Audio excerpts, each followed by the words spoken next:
What's up, everyone? This is Nick Carter with another episode of On the Brink with Castle Island. This week we have Alex Leishman on the show. Alex is the founder and CEO of River Financial, a Bitcoin-only financial institution. Alex is also one of the main orchestrators behind the Socratic Seminar in San Francisco, which is part of the Bitcoin BitDevs meetup. So Alex has a pretty differentiated opinion on exchange topics. So we talk about why River is Bitcoin only, why other crypto banks or exchanges were so eager to list so many assets, what the role is of banks or custodial institutions in Bitcoin, and some topics which are really close to my heart, like how exchanges can practically implement something like proof of reserves. We also talk about whether Alex sees the utility in alternative uses of block space like Lightning and Liquid, and his view on some tricky questions like whether to give users access to forks or not. So this is a fascinating conversation. I really learned a lot from it, and I hope you do as well. Brought down by bad mortgage investments, Leishman, which has 25,000 employees, will be liquidated. The federal government loans American International Group, AIG, $85 billion. This is a different kind of market, and the Fed is asleep. The federal government is stepping in to stabilize Fannie Mae and Freddie Mac, the two mortgage giants that have been threatened by the housing crisis. The Bank of England has pumped £75 billion more into Britain's ailing economy with a new round of quantitative easing. You print a couple $1 trillion, and all of a sudden, people start to worry. So out of this worry, we have something called the Bitcoin. Welcome to the On the Brink podcast with Castle Island. I'm Nick Carter. And I'm Matt Walsh. And we're here at the River Financial offices in San Francisco with Alex Leishman. Welcome to the show, Alex. Thanks for having me, guys. Our pleasure, man. I've been wanting to get you on here for a long time. So, yeah, I'm excited. I remember when we met and you didn't have an office yet. And That's right. Now here you are. Yeah, moving on up. Yeah, so why don't you tell us a little bit about River, just so our listeners have some context? Sure, yeah. So River is what I like to call a Bitcoin financial institution. Today, we make it really easy for users who sign up to connect their bank account, easily acquire Bitcoin either one time or with a discounted recurring purchase to dollar cost average in. We provide really solid financial tooling around your finances and your Bitcoin investment. So things like providing you very clear insights into the unrealized gains and losses of your Bitcoin holdings. We provide what I like to consider best-in-class Bitcoin functionality. So we provide access to the Lightning Network. You can deposit and withdraw to your account via the Lightning Network. Via on-chain, we are native SegWit by default. And then going forward, you're going to see a lot more both Bitcoin protocol level functionality and novel features on that end from us, and also more traditional financial products that people are also asking for. And so how long has River been live? We've been up and running for about 2 months live. We've spent about 8 months building this whole thing out. We tried to do everything right from the beginning. So like I've told other folks, we're self-hosted. So we run our own physical server cluster. The vast majority of our infrastructure doesn't run in the cloud. We built our own Bitcoin wallet and infrastructure on the back end for managing keys, and this allows us to provide a lot of flexibility around the type of Bitcoin functionality we can offer on the site. And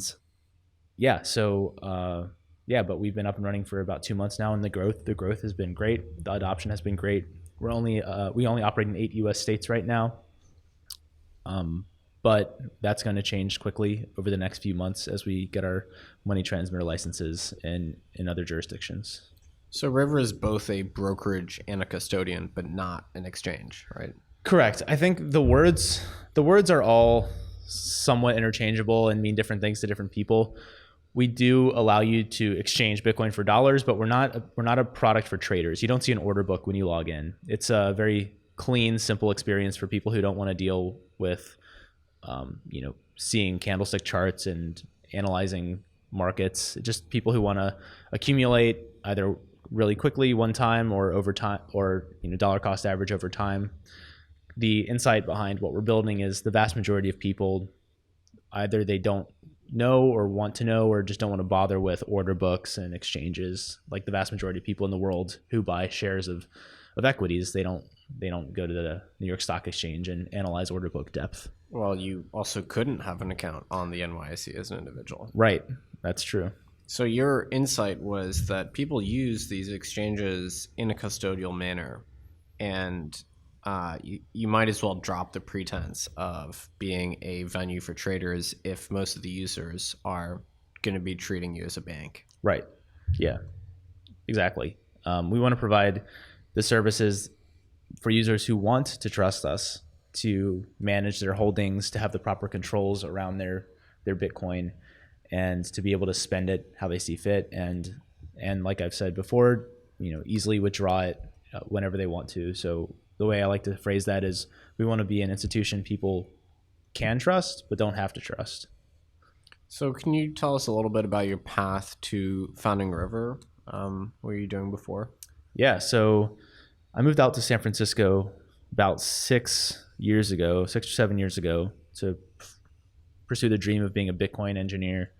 I had fell in love with Bitcoin before that and became obsessed with it, like many people, and moved out here and did a programming boot camp. And then shortly after that, got a job at a company called MyCoin, which was a Bitcoin brokerage for Taiwan, but they had an office in Palo Alto.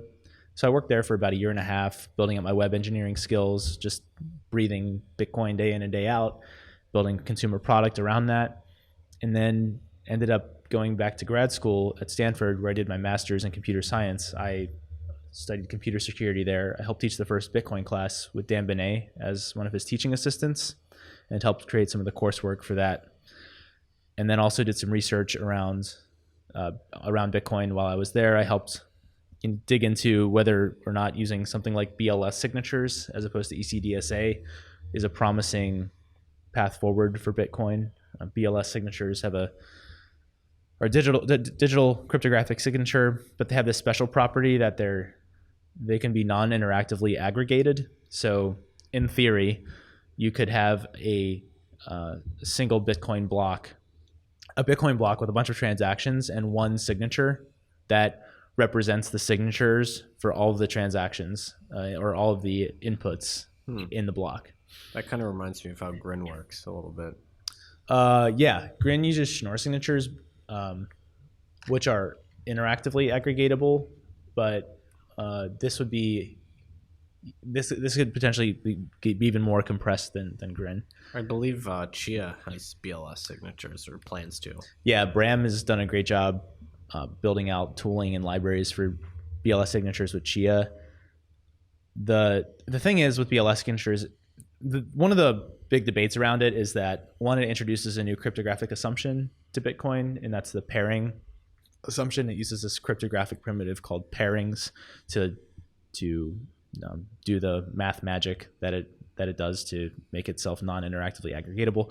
But the other argument against it is that they're slower to verify, and the real bottleneck for Bitcoin isn't the data the signatures take up; it's the CPU speed and the time required to verify the signatures that's actually slow. So just because the signature is aggregated, the time it takes to verify it is still the time it would take to verify all the individual signatures. So if Bitcoin had BLS, IBD would be slower? Potentially, yes. IBD would potentially be slower. It's a CPU bandwidth trade-off. The data would be, the blocks would be smaller, but the time to verify would be larger. And the disk writes in practice is the main bottleneck, right, when you do IBD? It depends on your disk, but it's actually it's the cryptographic operations. So if you look at the analysis that BitMEX did about the different Bitcoin versions and the IBD times, you'll see that when libsec P 256K1 was introduced, which was the handwritten cryptographic operations library that Peter and others wrote, that significantly reduced IBD time because the OpenSSL wasn't an optimized implementation of the elliptic curve operations for Bitcoin. So a lot of it's just compute bottleneck. And right now, the only cryptographic assumption in Bitcoin is the discrete log assumption, right? Yeah. The elliptic curve discrete log ECDH problem. The assumption is that that's hard, which of course we can't prove for sure. But we believe it's true. We believe it's true. Yeah. So you after Stanford, you joined Polychain, right? Not quite. So I actually went to Airbnb first. I did a short stint on the security team at Airbnb to get some experience in big tech. And in Airbnb, we had this channel on Slack that I spent most of my time on, just talking about Bitcoin. And there was also some internal efforts to, there's always some internal effort at some big tech company to try to get something with Bitcoin to happen, which rarely ever does. And so I tried to move the needle there a little bit. I was mostly doing data security though, and ended up spending a lot of my time actually just trying to delete as much data as possible, which saved them a lot of money because my take was the user data. Yeah. Well, I mean, yeah, any sort of data, right? The easiest data to secure is data that doesn't exist. And so a lot of these tech companies, when you get to a certain size, you have so much data lying around from data and data analytics that have happened 10 years ago that people forgot about, sitting in some data store somewhere, and you find you inevitably, if someone decides to go do the digging, they find potentially petabytes of data that no one's using, right? And the real answer to securing it is just deleting it, and it also saves millions of dollars. So that's my little side project. Data is a liability as opposed to an asset. Data is a liability. It costs money to store, and after a certain amount of time, if no one's using it, you're better off often just deleting it. One easy heuristic, at least in a big organization, I know this is a little bit of a distraction, is you just block access to it for a few months and see if anyone complains. And if not, then that's a sign maybe it's okay to get rid of. Now there's obviously, caveats to that, but yeah, I feel like you can't just go around wantonly deleting data if you are in the regulated financial services industry. Definitely not. Obviously there's disaster recovery things you need to do. I'm not talking broadly, just do this anywhere, but yeah. So I was at Airbnb for a while, ended up leaving to join an investment fund called Polychain Capital. I joined mostly to focus on Bitcoin investments and help kind of bring some of those in the door, which of course is tough. As you know, VC in Bitcoin, there aren't tons of opportunities. I was also one of the few engineers on the team who was actually kind of someone who could write code. So I was also spending some of my time building some infrastructure for them for managing some of their assets. So I wore two hats. I was writing code, but I was also doing venture investing, and obviously spending a lot of time on Bitcoin stuff. But really, at the end of the day, for the last 8 years, I've been wanting to start this company, which is now called River, and decided to leave and start this. And I left on very good terms. They were one of the investors in the company, and so yeah. It's been great. So you mentioned that you've wanted to start this company for 8 years. Do you remember what the light bulb moment was for you when you initially became attracted to Bitcoin? Well, it's funny, actually. I wanted to start this company before I knew about Bitcoin. The origins of this company started when I was in college and reading a lot about, and I read the denationalization of money. And that day I read the denationalization of money, the light bulb moment came where I kind of realized my dream was to start a financial institution outside of the purview of the Federal Reserve. And I thought that would look like offering private money backed by commodities to offer sound money to people in the United States and abroad. And wow, so you really had your Austrian credentials even before Bitcoin, huh? Yeah, I mean, I would not call myself an economist. I definitely couldn't sit down and trade jabs with the more erudite and educated folks in the space, but it's just I just knew something about it felt right, and yeah, the ideas have always just appealed to me on a philosophical level. But Friedrich Hayek was also quoted as saying he doesn't think that we'll ever have good money until we take the thing out of the hands of government. and that we need to do it through some sly roundabout way. And one of the big hangups for me was starting a company and issuing my own money, my own private money, wasn't sly or roundabout at all.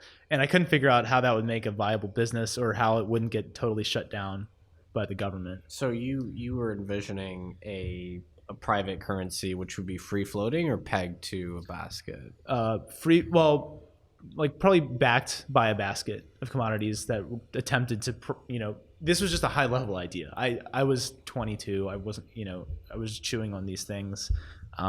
It was, ideally a basket of commodities that follows inflation, decently represents the price of consumer goods. What's interesting is that commodities have done terribly in the last decade. So this private money would have been sort of inflationary. Yeah, exactly. And I also I didn't realize I couldn't figure out how to practically accomplish something like that.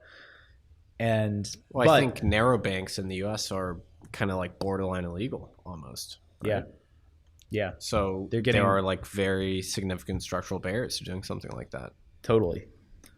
Not to mention the fact that you talk about central issuance and the fact that there was no way to do that until the creation of Bitcoin. There was no way to do it in a decentralized manner. Exactly. And when I discovered Bitcoin, that's when the light bulb went off, because then it broke the paradigm and the false dichotomy in my head of private money and public money and government money.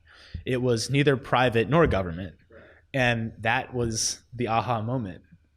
It belonged to everybody, but it wasn't a government controlled currency. And that blew my mind. And when that kicked in, the rest is history. I just knew that I had to work on this. How convenient is it that Satoshi invented Bitcoin, which made this idea viable? Well, that's the part that I feel like I sound silly when I say it. But this whole thing, and I think other people feel this way, it feels like fate. And it's more than just this stuff is rational and logical. When I chatted with Marty, he had the perfect word. Like, there's this gravity that's just pulling us in a direction. And there's a sort of not religious, but there's just this feeling that there's this fate, and everything is just kind of worked out so far. And I don't know why, and I can't explain it, and I hope it continues. I'm not naive in thinking everything's definitely going to go well, but so far it has, and I don't know. It's just kind of cool. That's stirring. I mean, I certainly agree. Yeah. I think there's a reason we've all devoted our careers to this. Yeah. So it's special. It's very special. There's nothing else like this. So you've had some interesting seats over the course of your career in this industry. Talk a little bit about what it was like to be at an investment firm during the run-up of non-Bitcoin assets. And you alluded to the fact that Bitcoin businesses haven't always been as attractive to the venture community. And why do you think that is? Well, I think that in 2017, the answer was very obvious: liquidity. When you could invest in tokens as opposed to equity in companies that are building for the long term, why would you go for the equity when you could have potentially 10x your investment in 6 months and be immediately liquid? I think that was. But seeing that, it was hard to reason. It was hard to tell any investor not to pursue that, because obviously, if you think you can get away with it, then from a purely economically rational standpoint, it makes sense to follow those investments. But I think at the end of the day, there was a group of people that knew that was a short-term bubble that some people would be able to capitalize on, and then there were the people who actually believed that was a sustainable investment model. And I was definitely in the camp of people who knew that this wasn't going to last, and I mostly just ignored it because it just felt like noise and a distraction anyways. But it did make people a lot of money. It's hard to argue against that. Is it surprising to you that to some extent it's still going on? Not that we have these ICOs that are being publicly launched, but we still have a tremendous amount of capital going into that category. Yeah, it doesn't surprise me really. I don't think that people will ever stop trying to invest in making their own money, because the potential payoff is too high. If you can make having even marginal success with that. But I do think that 2017 just led to an enormous amount of malinvestment, and also just it directed the focus of investors and the public to things that long term aren't going to work. And a lot of that focus is still there, unfortunately. And it hasn't been just the capital that's been misallocated, but the attention and the time and the people's efforts have been misallocated. And we're starting to see that come back, but I think it's going to linger for a while, because the reality is, thousands of people are going to have to admit to themselves at some point that everything they've spent their time working on over the last few years has been a total waste with some of this stuff. Right. I guess one of the things that is unresolved in certain parts of the market is this question around, can any of these crypto asset networks be viable if they're not treated like money? And there's some pockets of this industry still believe that there will be value accrual to things that don't compete to be stores of value, which is perplexing to me. Yeah, I don't know. I don't know how it's going to play out. I think that I think the reality is, if you're a founder of one of these things and you can get some investors and you're convincing enough to get the investors to buy into it, then that's an easy way for you to make money. And then if they can find dumber investors to buy it from them, then they can make money. I mean, I think that's never going to stop, right? Even if it's long-term not economically rational. So that's kind of what I think most of the stuff is just hoping there's a greater fool, and there usually is. And I don't think they're going to stop being greater fools. Yeah, I have this theory of Bitcoin opened like the Overton window. So Bitcoin, its creation reintroduced this idea to the world that it's like okay to create a private non-state money. I mean, I wouldn't describe Bitcoin as private, but in the context of the dollar, I would call it private. And then this idea just captured the minds of tons of essentially opportunists who said, well, if Satoshi can do it, I can do it too. Totally. But this time I'm going to allocate myself 20% of the supply. Yeah. And introduce, various extractive measures. And, I think it may not even have been preventable. Like, although Bitcoin is very pure, I think the fact that Bitcoin exists made it permissible once again to dare to dream that, like anybody could create their own like currency. Yep. And since the payoff is so big for that, like look at Ripple. Yep. The payoff is absolutely inordinate. Yep. There's going to be so many willing entrepreneurs that are going to keep trying to do this, keep trying to unseat Bitcoin. Yeah. And people will keep making money from it, I think. And a lot of these, and I think in the Bitcoin community, a lot of people had hoped that these people would end up getting in trouble and things like that. I don't think that's going to happen either. Like, I don't think anything's going to happen to a lot of these guys, from what I can tell. I mean, nothing's happened so far. Maybe it will, but I don't think we can rely on I don't think the SEC's. If you like at this point, you look at Ripple's board, right? What's the reality that something's going to really bad happen to them? Like, I don't know. They've made enough money at this point where they've hit the tier where they could handle pretty much anything that comes at them. Yeah, I've seen the Ripple lobbyists in action in DC. Yeah, they're very polished. Yeah, sure. Brad Garlinghouse is very, very charismatic. Yeah, I saw him speak directly juxtaposed with Joseph Lubin at the DC FinTech conference early this year or last year, and Brad carried the room. Yep. And of course, everything he was saying was nonsense, right? It was like, Yeah. we discovered XRP, like we're the Yeah. Exxon Mobil to XRP's oil. They got really lucky discovering that XRP. Huh? Yeah, I mean, it was. What are the odds? They just found it. It was bubbling up through the sewer grates in San Francisco, and they saw the opportunity before anyone else. They just started putting it in buckets, and then they built a pipeline. Good for them, honestly. I wish I was there. Yeah. So this backdrop is a kind of a natural segue, I think, to River only supports Bitcoin. Yes. And why is that? And will that change? What's the thinking? So there's a few reasons behind this. One is the totally practical reason of when you're a small company, it's very important to do one thing and do it very well.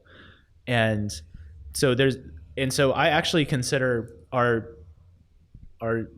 being Bitcoin only completely economically rational for us. Bitcoin is by far and away the most widely held asset of any cryptocurrency.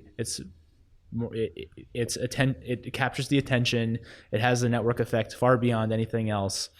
Why would we try to support a million different things that are far less used and far less interesting to people instead of the one big thing everyone uses and just doing it really well? So there's the purely economically rational, logical reason we do that. And then there's the ideological reason, which is I also genuinely believe that Bitcoin is going to win the race in becoming a worldwide money and store of value, far continuing to surpass anything else, any other cryptocurrency. And I don't want to weigh ourselves down with supporting things that aren't going to last long term. So one of the things that you're kind of hinting at there is just the engineering challenges to support some of these longer tail assets. Just talk a little bit about what that looks like and how complex that can be to support those assets. Absolutely. I think so. At a high level, I think the way I'd frame this is that the same companies that support tons of different assets like to treat these things like they're equities. And the argument there is along the lines of all of these protocols have very different features that are that make them very distinct and useful for different things, right? Yet they've built these apps that treat all of these cryptocurrencies like they're exactly the same thing, right? And they don't surface any protocol-specific functionality of any of the assets generally. We're seeing a little of that change with the staking functionality, but more or less, they're just treating all of these like you can buy it, you can sell it, you can send it, and you can receive it. They don't surface anything beyond that to their users.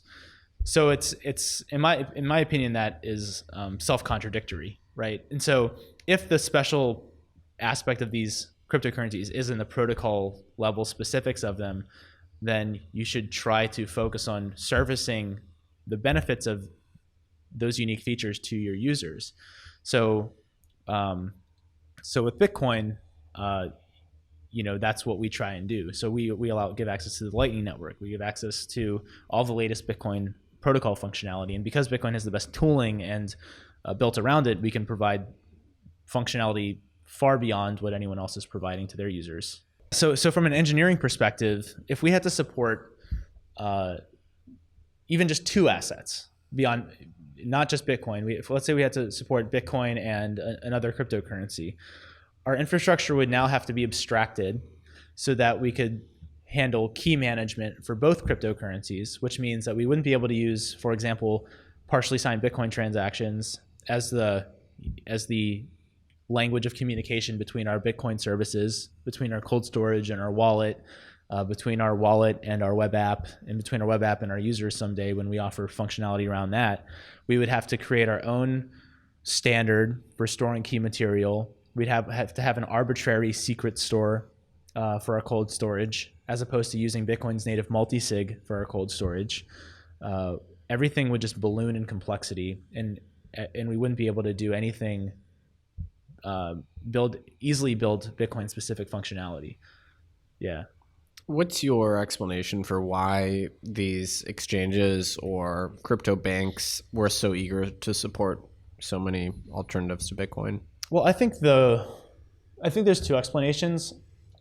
One is the reality of the market in 2017, and them viscerally realizing what their business is they're a casino. Like most of these companies are effectively casinos, and they know that. They're not going to say it publicly, but they are casinos.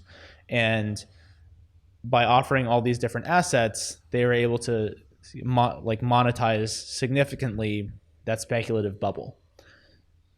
And so that was the reality of their business in the market. And also the leadership at the top, I don't think of these companies had the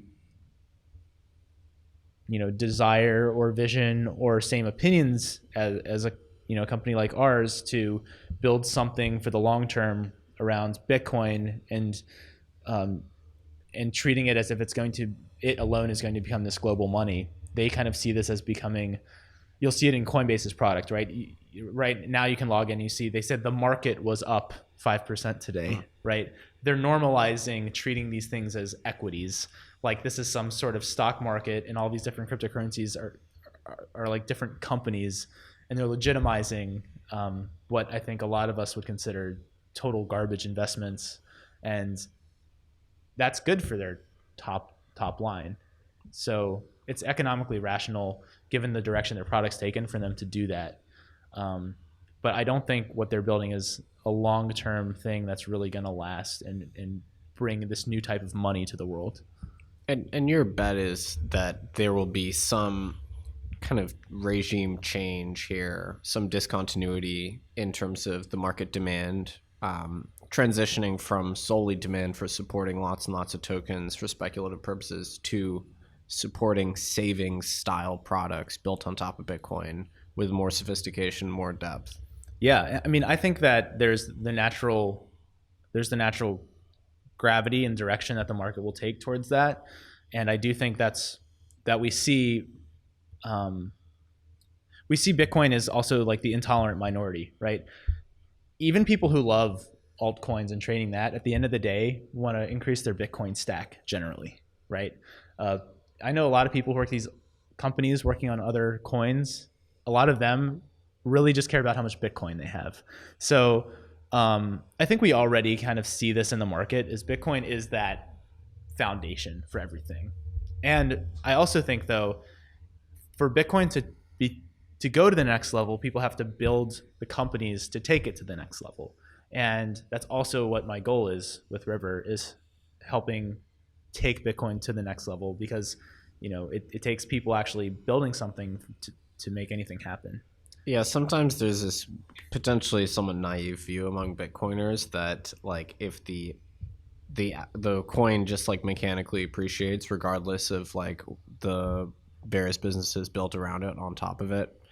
And I'm generally of the view that there actually needs to be some tooling and some, service providers that will, allow you to actually unlock the benefits of that thing. Kind of the counterpoint to this fat protocol idea that all the value would solely accrue to the asset itself. Yeah, absolutely. I think that,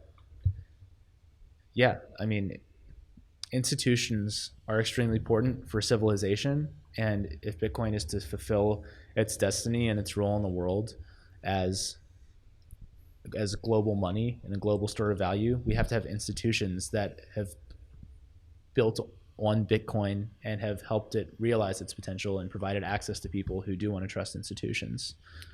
Do you feel that there's a contradiction at all in terms of being, right now a custodial institution, obviously juxtaposed against Bitcoin's best properties being available to you once you physically own the asset? I don't think there's any contradiction at all. And I think this goes back all the way to Hal Finney, who said that he thinks that Bitcoin banks are going to be a big deal. And this is partially fulfilling Hal Finney's vision. And I agree with Hal Finney. I don't think it's contradictory. Bitcoin is all about choice. And if you give people choice, they can choose to hold it themselves, or they can choose to trust someone else to hold it. And that's okay. I think the main value that Bitcoin gives is a check on what institutions can get away with. You can't get your dollars in any material sense out of the financial system in the United States. You can get you can only get so much cash out of a bank. It's a lot of work to get your dollars out. But with Bitcoin, you can withdraw all of it from an institution. And it's a check on what the institution can get away with. And not to mention that the dollars in your bank are not a base money. Well, exactly. They are a liability. Exactly.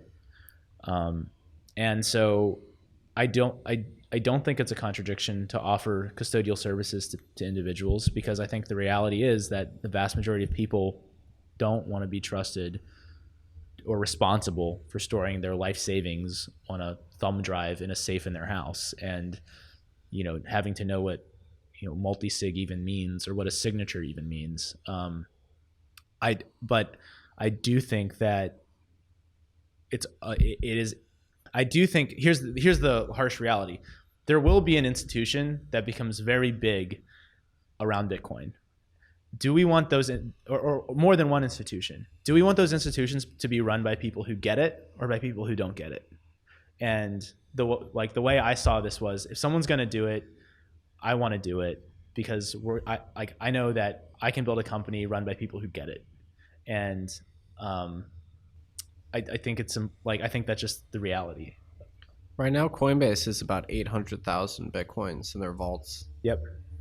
Do you consider that, is that an institution which has already reached critical mass? I mean, hard to say. Is there a threshold of Bitcoins held at these custodial institutions which may not even share in the ethos, as we understand it, at which point we say, well, the Bitcoin project has been derailed potentially?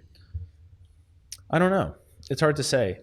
I don't think we can say today that the Bitcoin project's been derailed. I think that also we're very early in this, and these early companies in this space can easily become unseated. We saw the first round of this happen, in 2013, 2014, over the last 5 to 10 years, as Coinbase rose to prominence, and Mt. Gox, which was in these early exchanges in the industry, which were the stalwarts of the industry. They've been around. They were the ones making all the money. Totally gone now, right? Every early exchange is basically gone, other than with Bitstamp. the exception of Bitstamp, yeah. The exception which of Bitstamp. Is kind of a cool story. I don't know. I like that they've lingered so long. They've been able to stick around, but they're not the biggest these days, no. Right? So I don't think we've seen the maturation of this market yet. I think that we're still very early, and companies that do this the right way are still being built and have a lot of potential to unseat the current quote unquote kings that aren't doing this the right way. So one of the interesting things is that the properties of Bitcoin actually make some of this systemic risk less of a risk. If multi-sig were to be used at an enterprise level, you could imagine a world where Coinbase has a key, River has a key, Fidelity has, and there are any variety of multi-sig schemes that could make custody safer at an institutional level. Now, I think there's going to be some regulatory questions around the definition of custody in the eyes of the SEC and eyes of banks and things like that. But Bitcoin is in some ways the perfect asset to prevent some of these issues at a systemic level. Yep. Yeah, I think so. I think what's also going to be very interesting is if Bitcoin continues to be by default mostly held in full reserve or not. Because the reality is, I think it's important to forget that the laws of economics and finance don't just change when Bitcoin exists, right?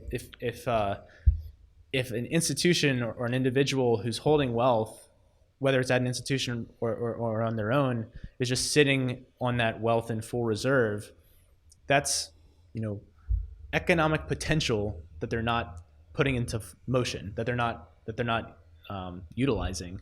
And so I do think we're going to actually see more and more fractional reserve opportunities come as Bitcoin matures. And I don't think that's necessarily a bad thing. I think that's that's Bitcoin really coming into maturity and being used for, productive, efforts. Right. It doesn't make sense to sit on $1 billion of Bitcoin and not use any of it for, for a productive, to get a return and invest. So I don't know. It'll be interesting to see how that plays out. Although if you think about all the gold in the world, there's a few trillion owned by central banks and some more, maybe another couple trillion is sitting in vaults in London, which is financialized. And then the remaining couple trillion is held in quote unquote full reserve format by individuals, mostly as ingots or jewelry. Yeah. So I think there's always some demand to hold base money in a full reserve manner. Totally. Right? Yeah. I mean, I agree. I think a lot of people will hold it in full reserve. But I mean, it's a good point. Will Bitcoin continue to play its role completely as money, or will it look just like gold does today? Or does gold only serve that role today because we have fiat money? A bank back in the day, banks a long time ago used to be where you could deposit gold, right? And they'd hold some of the gold and lend out some of it, right? So I don't know. And the problem there was that the cost of verifying the integrity of the gold was so high that it ended up just centralizing recursively until it was basically held in there was one gold full node, which was either the US central bank or like the London Bullion Market Association, exactly, which has this whole supply chain. Each link is authenticated. And, yep. From mine to refiner to, jewelers and so on. Yep. So, that to me is the really big distinction. Yeah. Bitcoin is eminently cheaper to verify. Absolutely. So you can free it from these like costly walled gardens. Yep. Although, the thing that gets me is we don't take advantage of Bitcoin's verification properties. So you know where this is going. Yeah, I like it. We don't take it, like custodians of Bitcoin do not do very much to prove to their depositors that they have the Bitcoin that they claim they have. Yep. So this is obviously the proof of reserve idea. Yeah. I mean, you seem somewhat receptive to this, although totally. Right now only CoinFloor does it. What is your view on the kind of the state of the art in terms of proof of reserve and like the ease of doing that, and maybe even the trade-offs if they exist? Yeah. So I think proof of reserves is a really good idea and a good direction for a company to take.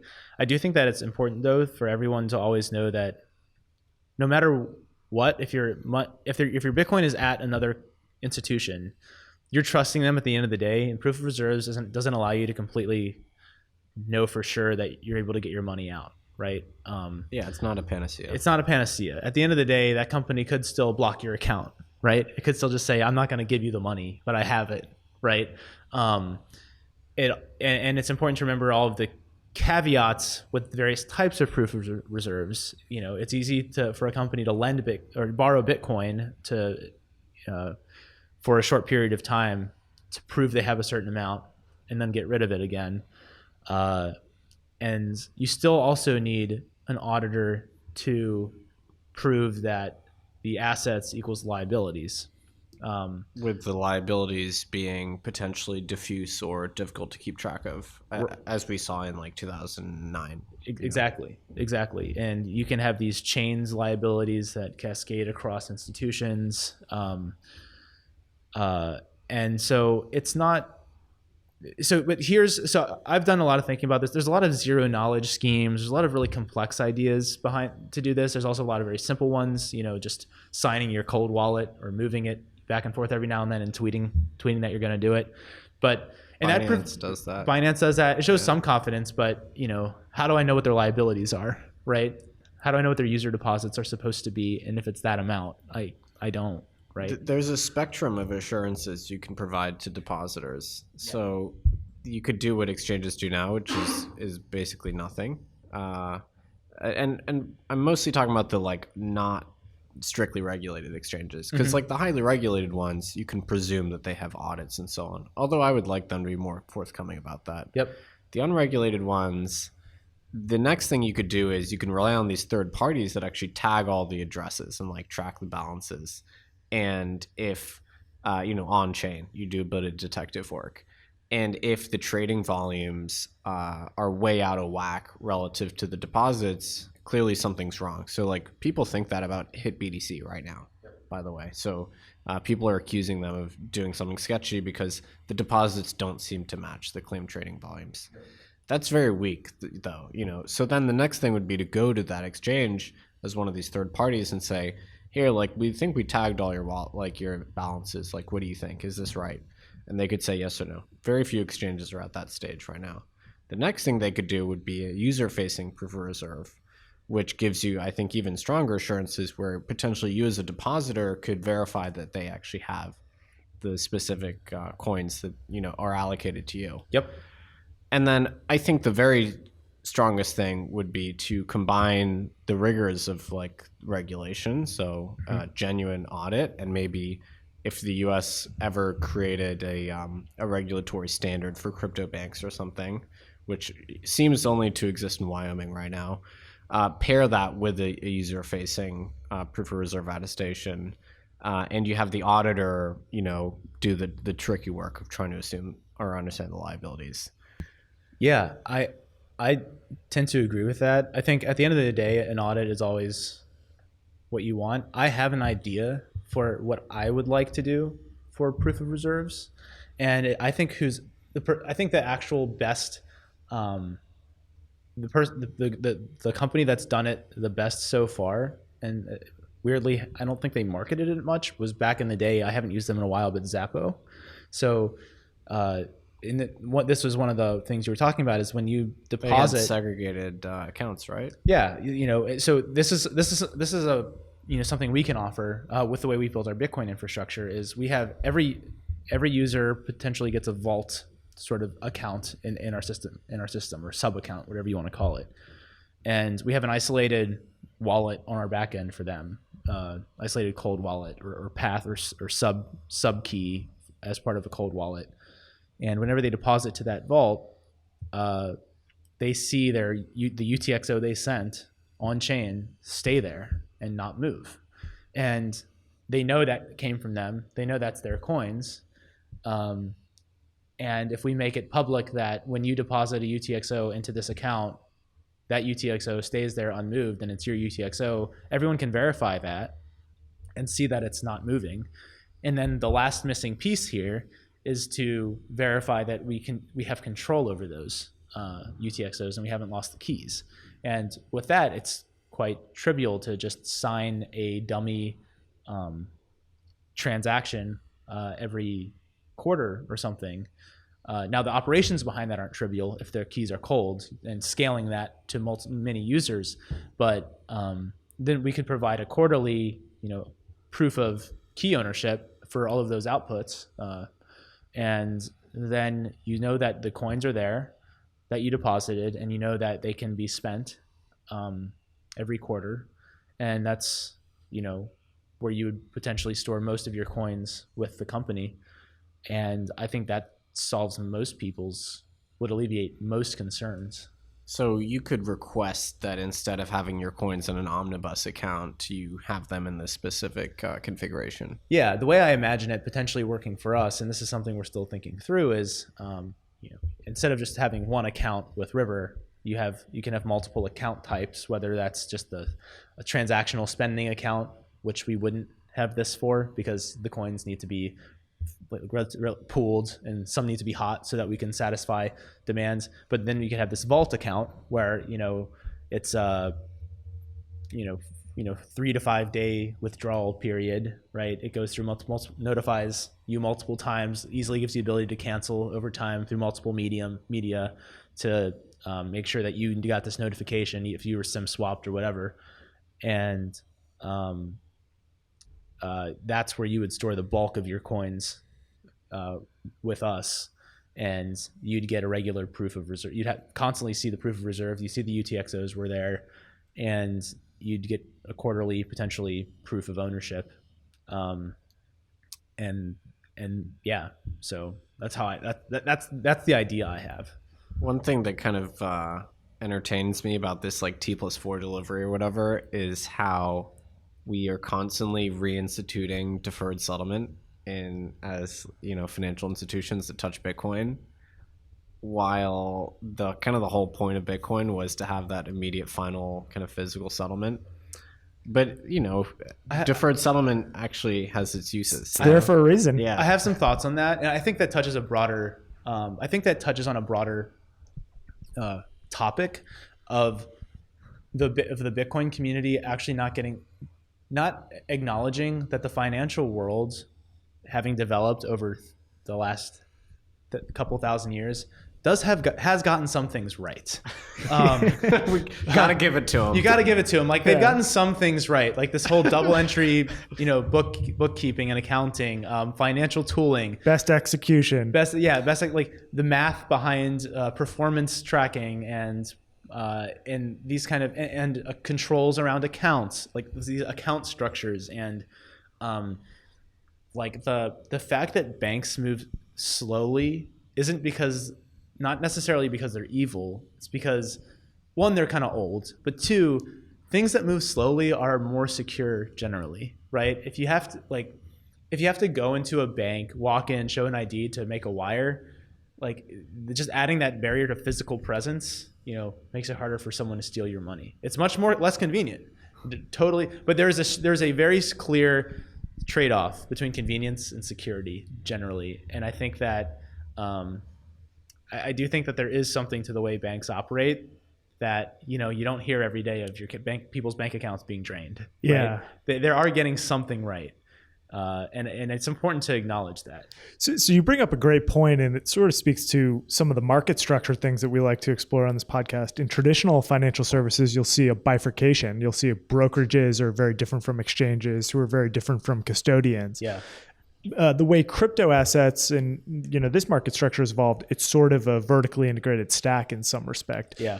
Do you see that bifurcating in the future? I guess you're already starting to see it bifurcate, but I'm curious where you think we're headed. Yeah, I do. I think there's the vertically integrated players like Coinbase, and I don't see that changing too much. However, I do think that a company like ours, the approach we're taking, and my theory behind this is we're building a brand. And we're building a different type of company than someone building trading infrastructure, market infrastructure, and things like that. That's a different business. One, I'm just not experienced with that. That's just not something I'm personally very interested in. So we're not spending our time there. I also think that economically, it's that money isn't. There's no they don't care about brand. They care about it's an algorithm. They care about the expected value of a trade, and it's completely ruthless. We're building something that's about relationships with individuals and our clients, and so that's why we're not focused on the trading side of things. We benefit greatly from all of those companies competing for our volume and our activity, but we're focused on so we're not taking that totally vertically integrated approach.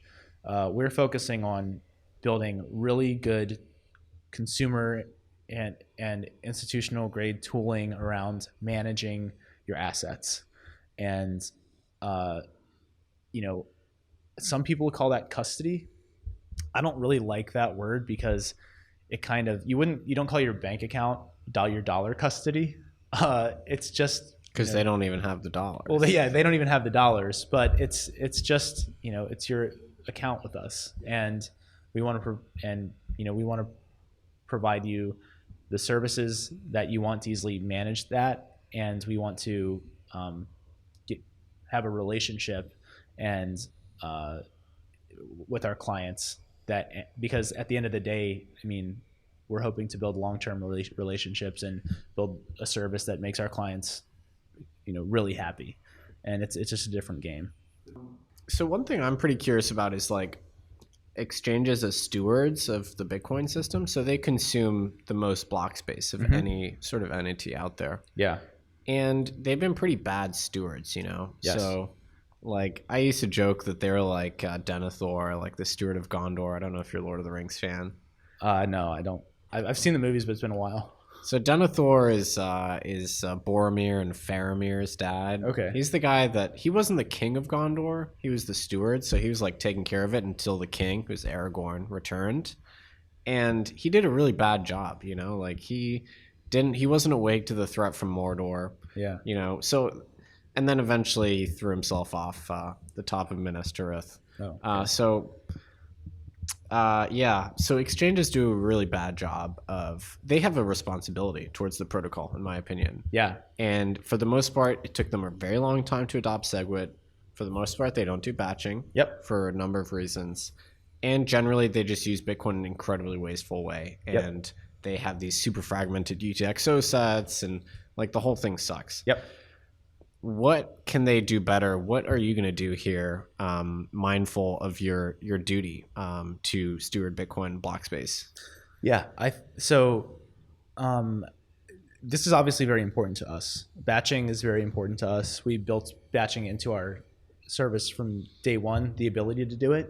And as our user base and volume grows, it's going to be increasingly important.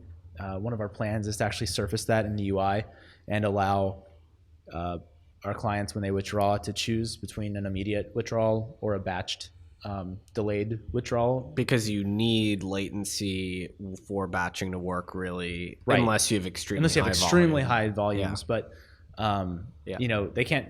Your withdrawal volumes are capped by the Bitcoin protocol, anyways. So, exactly. So batching only works when you're at a certain scale. Otherwise you have to kind of delay over some time period to wait for those withdrawal requests to come in. But it's something we're already prepared to do. When it comes to just using the protocol and using the block space, being good stewards of the block space, it's on one hand, it's easy to judge the competitors or the older companies. Their infrastructure is older. A lot of this is about tooling and technical debt. Not that they actively don't care. I mean, don't get me wrong. There is a large aspect of this where they're choosing not to allocate the resources they could to make this happen. But I think it's important to understand that economically, they don't really have a strong reason to, right? They're not going to lose because the fee pressure, they either pass it on to end users. They pass the fee pressure on to end users. style. Most people aren't withdrawing anyways. Yeah. Maybe 5%, right? So I think it's fair to judge companies, but you also have to look at the economics. And the reality is that there isn't a huge economic incentive for them to be up to date with the protocol. Do you think this will change if we have another period of elevated fees in Bitcoin? I think this will, yes. And I think that's where they're, being short-term thinking by not staying up to date. And that's one of the reasons we are focused on always having the latest protocol advancements and always, we're already thinking through what Schnorr and Taproot means for us and implementing that. I don't see why we wouldn't be able to support sending to Taproot day one or shortly after the fork happens. And I mean, so there's a few aspects here that I think the other exchanges have missed. One is if you're always got the latest tech, that just evokes competency, and it really is a brand builder, and it just makes you look legit to a small group of people who will care about this. But those small group of people are very influential and they talk a lot. But then there's the longer term economic implications of being prepared for high fees on Bitcoin, and which I think many of us see as inevitable. But by high, I think of high fees as like, maybe $2 to $3 a transaction. Yep. But that alone, I think, is a sufficient corrective force. Yep. To enforce better behavior. Yeah. No, I agree. And the reality is right now it's just so cheap that it just doesn't matter too much to them. And a lot of their fee logic is a remnant of the last bubble where they were just trying to reduce customer service complaints, I think. And so they were just like hard coding it at a high value to just like ensure that everything just always made it into the blockchain. Yeah, fee estimation is something else I didn't point to, but another issue where you actually got kind of a positive feedback loop because everybody was using the same fee estimators and they would spit out high values. Yeah. And so it was just like a mess. Now you could argue that exchanges today that are using arbitrarily high fees are helping subsidize the security of the network. But, yeah. Unfortunately, fees are still in the single-digit percentages of miner reward. Yes. Okay, so you were a fan of Bitcoin alternative block spaces like Lightning as well. Yeah. So Lightning is live at River, right? Yes. What do you make of alternative trust models like something like a Liquid, for instance? Would you ever consider using that I promise Blockstream didn't set me up to asking this. Would you consider using that, for instance, to perform net settlement with a big exchange that you were using for liquidity? Well, I don't want to say never. I don't think I don't want to speak in absolutes there. Right now, I don't see a strong reason to do that. If anything, if we have a trusted business partner, we'll just trust each other to settle up at some point anyways. Might as well do that with Bitcoin. I don't think doing it real time is that important. Surfacing like liquid to our users also so far, I mean, it's so small that it doesn't really make sense. It also just confuse. It's one more quote unquote asset. Yeah. Like we said, it's just like a bunch of complexity for no real gain for us now. It is interesting. I'm glad people are experimenting with it. I do like to see alternative trust models work. I do think that I'm not totally against alternative trust models. I think, a custodial institution is an alternative trust model. So, so yeah, I mean, it's cool. I've played around with Liquid. I think it's a cool idea. I think the cryptography behind it is really neat. So I do hope it does find some use case where it does really fill a need. Lots of these big entities that we run into now that custody a lot of Bitcoin. They, in the wake of 2017, they have a written fork policy. So they'll have some sort of document that defines what their course of action is in the face of potentially a contentious fork. Yep. As unlikely as that may seem in Bitcoin today. Yep. Have you given any thought to something like that as to, let's say you really grow in stature, you will be considered a node like any other, but also an economic node. So you'll have more influence, really. Yep. So your kind of verification rules matter at that point. Yeah. So like, is that a responsibility that you have, spent time thinking about? And do you have a editorial position on like what Bitcoin is, for instance? I have spent some time thinking about this, and it's funny. I think I was maybe even thinking about it in the shower last night. But the answer is today we don't have a written policy.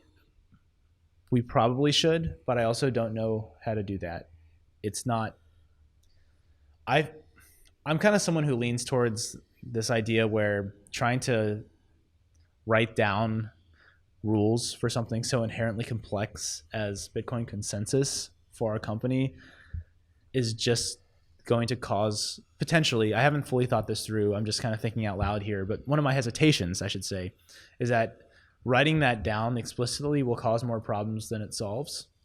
And that as long as we make it clear that regardless, whatever happens, users will be able to access both sides of the fork, which is more the ethical imperative, at least assuming it's not a total minority fork that is causing more problems than it's worth. Like well, right. Bitcoin I mean, Gold. That would be a critique I actually would have had of many exchanges. It's that they legitimated this notion of users being entitled to their coins on these meritless forks. Yep. Which caused a huge amount of chaos, and then also caused users, if exchanges, for instance, has just said, we will not spend engineering resources or time on these forks, users wouldn't have had that entitlement.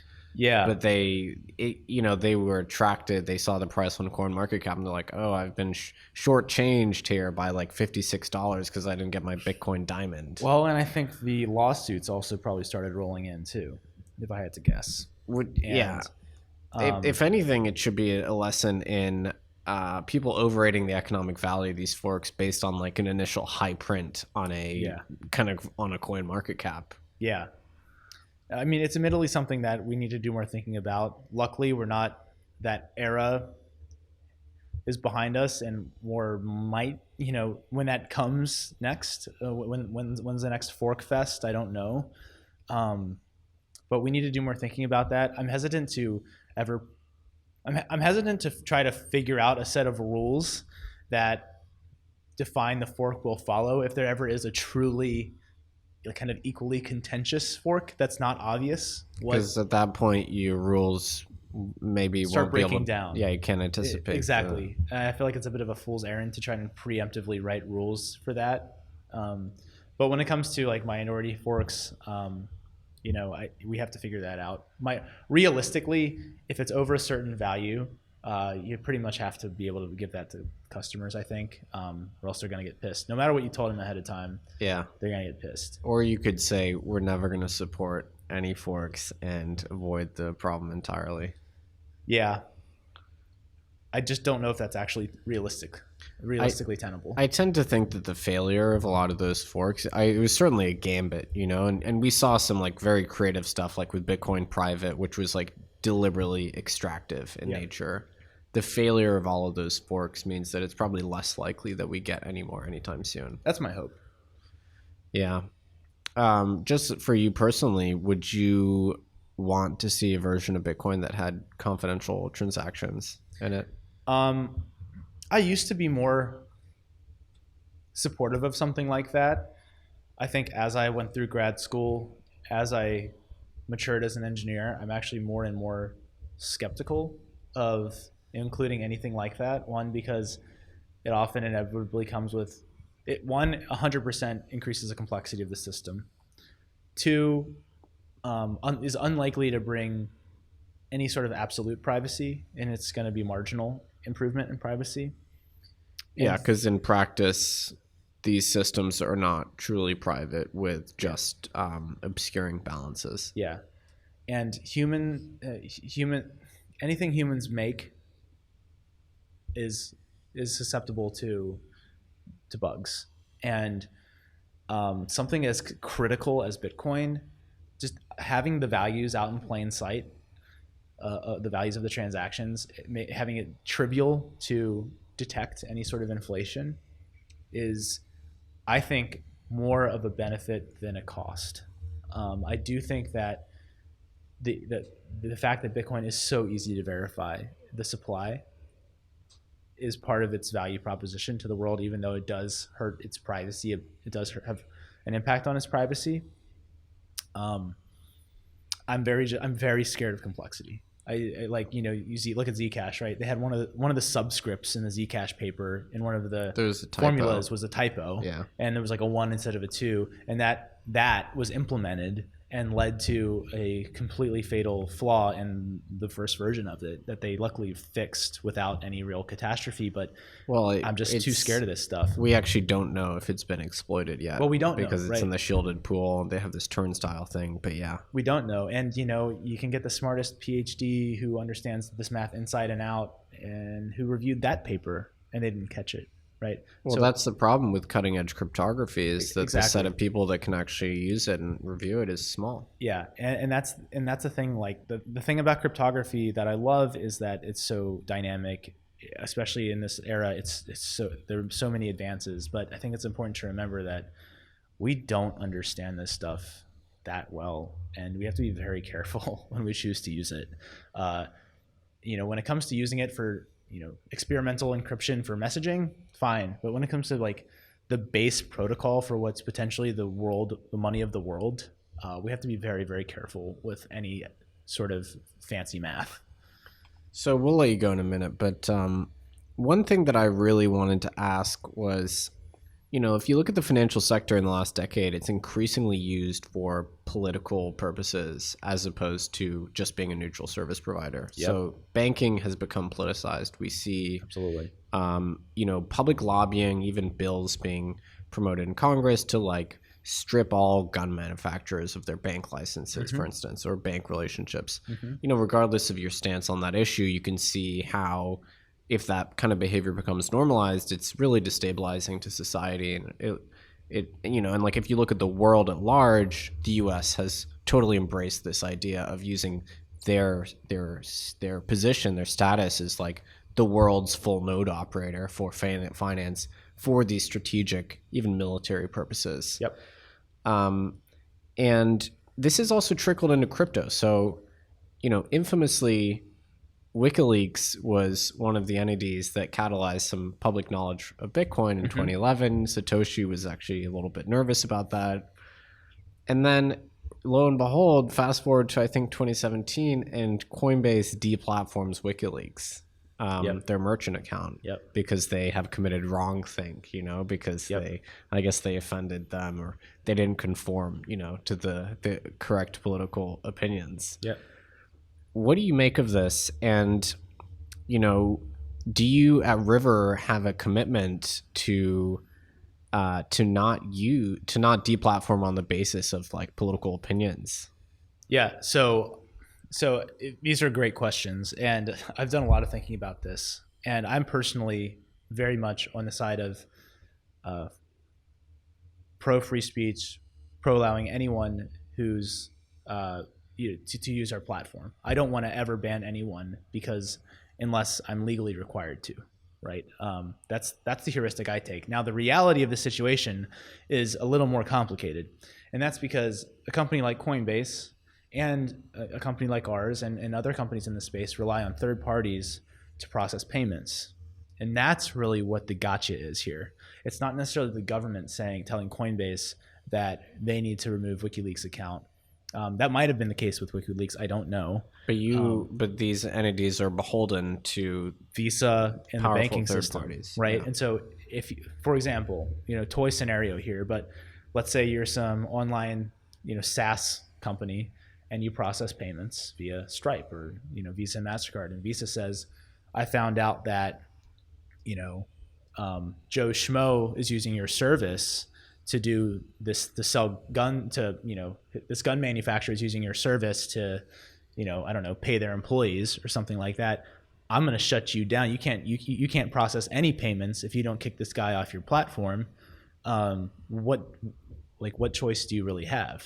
Do you just go down? Do you just take the whole thing down and close up shop and all your employees lose their jobs and, dad can't pay for dinner? Or do you do you kind of put up a fight, but at the end of the day, you're not going to win a fight against Visa and just do what they say? And so hopefully, the hope here is that at the end of the day, if Bitcoin really fulfills its potential, those third parties there's no third party that can ever gate you out of moving money around because Bitcoin becomes the money. But that's not the reality today. That's not the reality today. And so I don't know what the answer is. I wish I did, but I don't. And it's really sad. It's not a world I don't want to see this happen. Maybe what this means is maybe really what the obligation of a company like ours, hopefully someday we're big and have more influence, is helping push legislation in the right direction, right? Maybe making some sort of protection, protecting people's right to access to financial services if they're not doing anything that breaks the law, right? Or something around that. I don't know. But yeah. Bitcoin potentially fixes this. It fixed it for WikiLeaks. At the end of the day, WikiLeaks didn't need a Coinbase account, right? And they also made a ton of money on Bitcoin. Right. So that is moving in the right direction. Yeah. It's just more convenient to have that payment processor relationship with Coinbase. Totally. So Alex, this has been an absolute pleasure. Where can people find out more about River Financial? River.com. Yeah. It's easy to remember. So river.com, RIVER. That's a good domain. Yeah, we're really lucky we got it. Well, Nick and I are both users, and so we're excited to see how the product develops. Thanks so much for joining us on the podcast today. Thanks for having me, guys.